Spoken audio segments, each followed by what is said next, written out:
मुंबई के निकट माता बगलामुखी का भव्य मंदिर का निर्माण होने जा रहा है। माता बगलामुखी 10 महाविद्या में से एक महाविद्या मानी जाती हैं। ये तुरंत इच्छा पूरी करने वाली, हर तरह का विवाद को नष्ट करने वाली, हर तरह के क्लेश को नष्ट करने वाली, पारिवारिक सुख को बढ़ाने वाली, सुख समृद्धि देने वाली माता मानी जाती हैं। इसलिए इस मंदिर के निर्माण में आपके सहयोग की आवश्यकता है। शुरुआत में ईंट और पत्थर के रूप में भी आप दान कर सकते हैं, या आप किसी भी रूप में सहयोग कर सकते हैं और इनकम टैक्स की आयकर धारा एटीजी के अंतर्गत छूट का लाभ ले सकते हैं। अगर आप सहयोग करना चाहते हैं तो नीचे डिस्क्रिप्शन में लिंक दिया है, वहां से जानकारी प्राप्त कर सकते हैं। नमस्कार।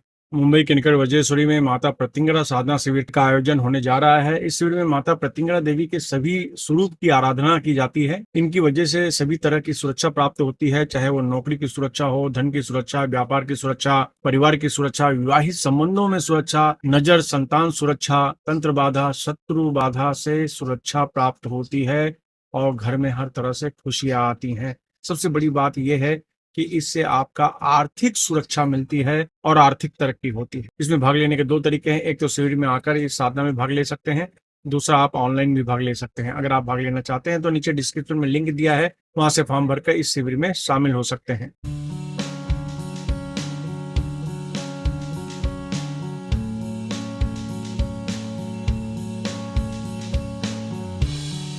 नमस्कार।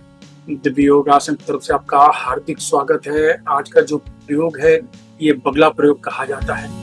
बगला प्रयोग की खास बात ये मानी जाती है, छुपे शत्रुओं से बचाना, कोर्ट कचहरी की समस्याओं से बचाना, विवाद, क्लेश, तनाव, जमीन जायदाद की समस्याएं, अड़चने, किसी भी तरह की कहा सुनी, उनसे बचाना। इसके अलावा बगलामुखी की खास बात यह है कि हिडन एनिमी, पीठ पीछे के शत्रु, वो शत्रु को तो आप जानते हैं जो आपके सामने हैं, आपके लिए बुरा करते हैं, बुरा सोचते हैं और आपको पता है। आपको समस्या उन शत्रुओं से आती हैं जो आपसे बहुत प्रेम से बात करते हैं, बहुत अच्छी तरीके से बात करते हैं, लेकिन उनके मन में सबसे ज्यादा काला होता है। तो भयानक, सबसे खतरनाक वही शत्रु माने जाते हैं और ये कोई पराये नहीं होते हैं, ये आपके अपने होते हैं। आप उनको जानते हैं, अच्छी तरीके से जानते हैं। कहने का मतलब है खतरा इन लोगों से बहुत ज्यादा होता है। एक कहावत भी कही गई है कि व्यक्ति पूरी दुनिया से लड़ सकता है, अपनों से लड़ने में उसे समस्या आ जाती है, क्योंकि चारों तरफ अपने ही हैं। जब अपने ही घाती हो जाए तो क्या किया जाए? तो ये प्रयोग विशेष तरीके से आपको करना चाहिए। आपको क्या करना है, किसी भी कन्या से पीला धागा लें, यानी किसी कन्या को आप पीला धागा लाने के लिए कहें, आप खरीद लें, आप खुद खरीद लें। खरीदने के बाद पीले धागे का बंडल खरीद लें पूरा और वो रखें, और उसके बाद कन्या को कहें कि कन्या की जो उम्र होनी चाहिए 8 से लेके 11 साल 12 साल तक ये उम्र होनी चाहिए। कन्या को कहें कि वो पीले धागे का बंडल मुझे दे दें, बस इतना। कन्या के हाथ से पीले धागे का बंडल आप ले लें। उसके बाद उसको 1-1 मीटर के आप टुकड़े कर लें।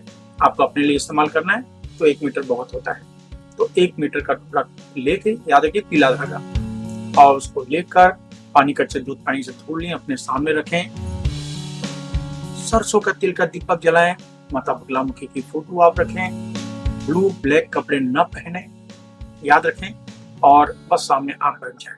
सामने बैठ, कुछ लोग धागे के साथ में एक पीली हल्दी का टुकड़ा भी रख देते हैं, ऐसा भी कर सकते हैं, और सामने आप बैठ जाएं। और सामने बैठने के बाद सेम तरीके से शक्ति मुद्रा लगाते हैं। ये देखिए, ये शक्ति मुद्रा है। आगे चक्र दोनों आंखों के बीच में ध्यान देते हुए 10 बार प्राणायाम करें। जितनी देर तो हो सकता है रोक के रखें, धीरे छोड़ें। 10 बार प्राणायाम करने के बाद यही मुद्रा लगाकर खास प्रकार का मंत्र है, ओम ह्रीं पीतांबरे कार्य सिद्धिं देहि देहि नमः। ओम ह्रीं पीतांबरे कार्य सिद्धिं देहि देहि नमः। ओम ह्रीं पीतांबरे कार्य सिद्धिं देहि देहि नमः। ओम ह्रीं पीतांबरे कार्य सिद्धिं देहि देहि नमः। मैं इस मंत्र को फिर से रिपीट करता हूँ, ओम ह्रीं पीतांबरे कार्य सिद्धिं देहि देहि नमः। ओम ह्रीं पीतांबरे कार्य सिद्धिं देहि देहि नमः। ओम ह्रीं पीतांबरे कार्य सिद्धिं देहि देहि नमः। तो बस यही मुद्रा लगाकर ये मंत्र 20 मिनट तक जपना है। और ये जो मंत्र जपेंगे ये 3 दिन का प्रयोग है। किसी भी मंगलवार से कम 3 दिन मैक्सिमम 7 दिन होता है, तो 3 दिन या 7 दिन, 3 दिन के बाद भी ये प्रयोग समाप्त कर सकते हैं या फिर 7 दिन के बाद। तो समझो 3 दिन के लिए करते हैं, तो ये प्रयोग आप 20 मिनट मंत्र का जाप किया, 3 दिन उस धागे पर मंत्र का आपने जाप किया। मंत्र का जाप करने के बाद उस धागे को, जो पीला धागा है, अगर कुंवारी कन्या ही आपको पहना देती है तो सबसे उत्तम माना जाता है। नहीं, किसी से भी आप पहना सकते हैं अपने दाहिने हाथ में। आप महिला हैं और प्रोफेशनल काम करती हैं, यानी हाउसवाइफ अगर नहीं है तो महिला भी दाहिने हाथ में पहनेगी और पुरुष भी दाहिने हाथ में पहनेगा।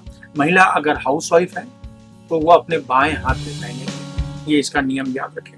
तो इस तरीके से ये करें, और ये हाथों में पहन सकते हैं, गले में भी पहन सकते हैं, ऐसा तो आपके ऊपर है। तो जेंट्स जो है हाथ में पहने, और जो महिलाएं हैं वो ज्यादा करके दिखाती नहीं है तो गले के अंदर पहने, डिस्प्ले ना हो। वो अपने बाहों में भी पहन सकती है, वो दिखाई न दे। लेकिन जो पुरुष हैं वो हाथ में पहन सकते हैं, वो दिखेगा चलेगा, और या तो फिर अंदर पहने, ऐसा। ये आपको जबरदस्त सुरक्षा देता है, बहुत ही जबरदस्त सुरक्षा देता है। याद रखें, जितनी भी साधनाएं होती हैं वो हमेशा गुप्त रखी जाती हैं। अपनी साधनाओं को जितना शेयर करेंगे उसका इम्पैक्ट खत्म हो जाएगा, सब बेकार हो जाएगा। साधनाओं को हमेशा गुप्त रखें, और ये साधना आप आश्चर्यचकित हो जाएंगे इसके लाभ को देखकर। कौन कर सकता है? 18 वर्ष को ऊपर सिर्फ उसको भी कर सकता है। पति पत्नी करेंगे, बेनिफिट ज्यादा मिलेगा। और मैंने कहा पति पत्नी दोनों को अगर इसका उपयोग करना है तो 1-1 मीटर के 2 टुकड़े कर लें उस बंडल में से, लेकिन कन्या के हाथ से ही धागे का बंडल लें। धागा जो लेंगे कन्या के हाथ से ही लें, इस तरीके से। और ये प्रयोग आप आश्चर्यचकित रह जाएंगे इसके फायदे देखकर। नियम वही है, धूम्रपान मद्यपान मांसाहार का सेवन न करें, ब्रह्मचर्य का पालन करें, वही नियम है। तो इस तरीके से ये करें और इसका आप फायदा उठाएं। किसी भी मंगलवार सूर्यास्त के बाद दक्षिण दिशा की तरफ मुंह करके ये प्रयोग करें सूर्यास्त के बाद, बस आप आश्चर्यचकित रह जाएंगे। तो इसे 3 दिन करें या फिर 7 दिन करें, वो आपके ऊपर है, और इसका फायदा उठाएंगे। कहावत कही गई ना, कभी कभी ये होता है कि लोग पहले ही देखकर सुनकर ये डिसीजन ले लेते हैं, अरे बेकार चीज है, ये तो अंधविश्वास वाली है। ऐसा नहीं है, ये हमारे आपके बुजुर्गों ने ये नियम निकाला है, ये चीजें करते थे, ऐसा नहीं है। उसके अंदर के सिस्टम को आपको समझना होगा।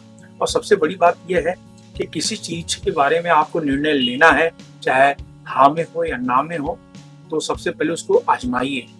आजमाने के बाद तो फिर स्वतंत्र हैं आप उसे ये कहने के लिए कि नहीं ये काम की चीज है या नहीं है। बस आपके डेडिकेशन की जरूरत पड़ती है, आपकी श्रद्धा की जरूरत पड़ती है, ठीक है। तो ये करें, इसका आप फायदा उठाएं, अपने जीवन में तरक्की करें। धन्यवाद।